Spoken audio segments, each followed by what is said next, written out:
am drinking Colombian coffee, eating Belgium chocolates, and studying Japanese. Welcome to Jen's Jyugyou.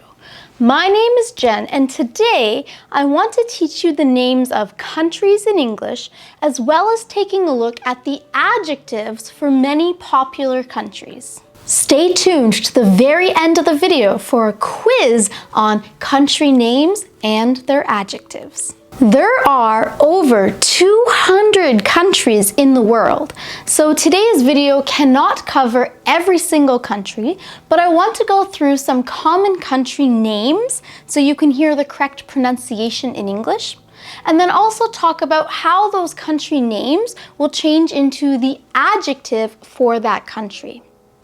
What I mean by this is that when you have the country, someone from that country, what adjective would you use to describe them? If there is a food from that country, what adjective would you use to describe it? For example, I am from Canada. I am Canadian.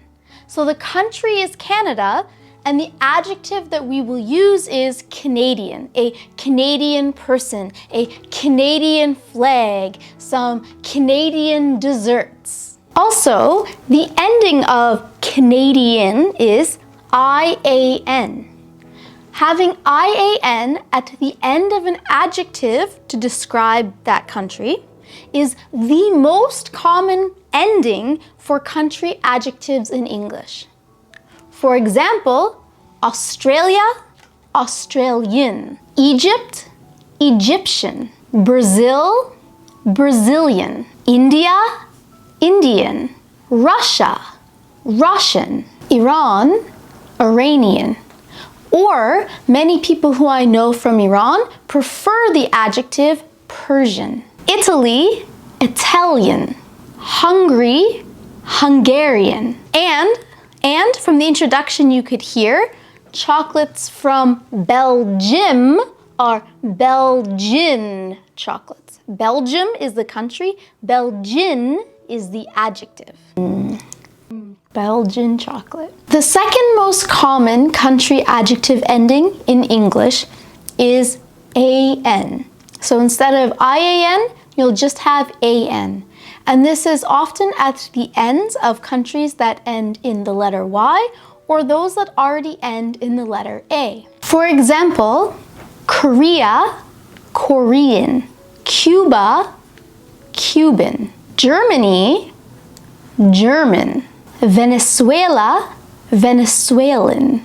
The third most common adjective ending for country adjectives is SH. For example, the country of England, something from England is English.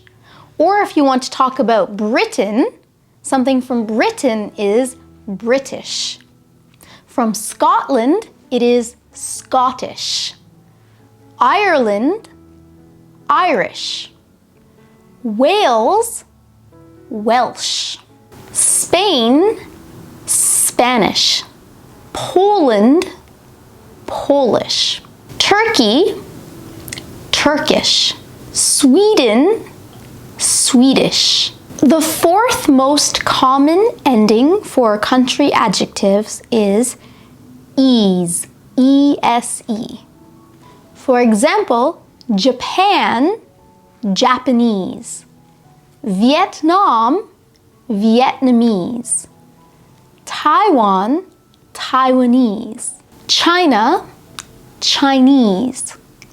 Portugal, Portuguese. Malta, Maltese.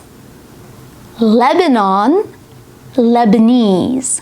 The fifth most common ending for country adjectives is I, which is often pronounced as an E sound. For example, if something is from Thailand, it is Thai. Israel, Israeli. Pakistan, Pakistani.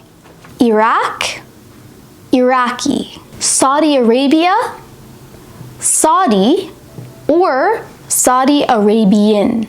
The United Arab Emirates is the name of the country, which is often just shortened to the UAE. An adjective to describe people or food or things from this country would be Emirati. There are also many adjectives for countries that don't have any patterns or rules at all. For example, something from France is French. From Greece, the adjective is Greek.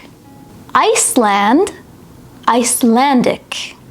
Switzerland, Swiss. Then there is the Netherlands or Holland. The Netherlands or Holland.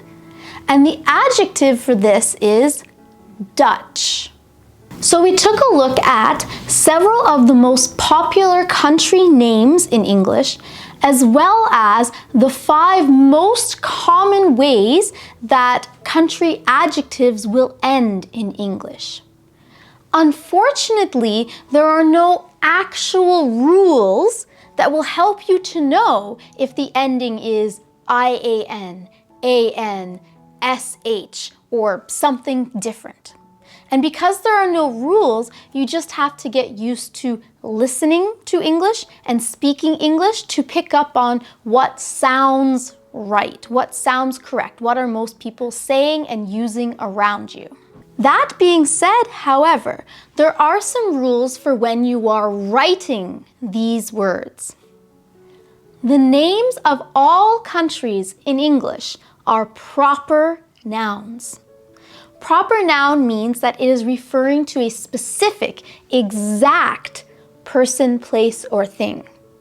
So the word country in general could be any country. But when you name a specific country, it is a proper noun. As such, when you are writing the word, you need to make sure the first letter is a capital letter, a big letter. For more information on proper nouns versus common nouns, please take a look at a video I made about that over here. Another really important rule for country adjectives is that even though they are adjectives, they are representing a country. So, country adjectives are also capitalized when you are writing. I am Canadian, big C. This Belgian chocolate is delicious, big B. And now I want to give you a short quiz to make sure you can understand the differences between country names and their adjectives. So I'm going to give you 2 choices, and I want you to fill in the blanks with the correct choice.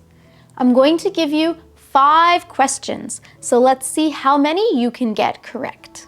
I wanted to see the pyramids, so I went on a vacation to Egypt.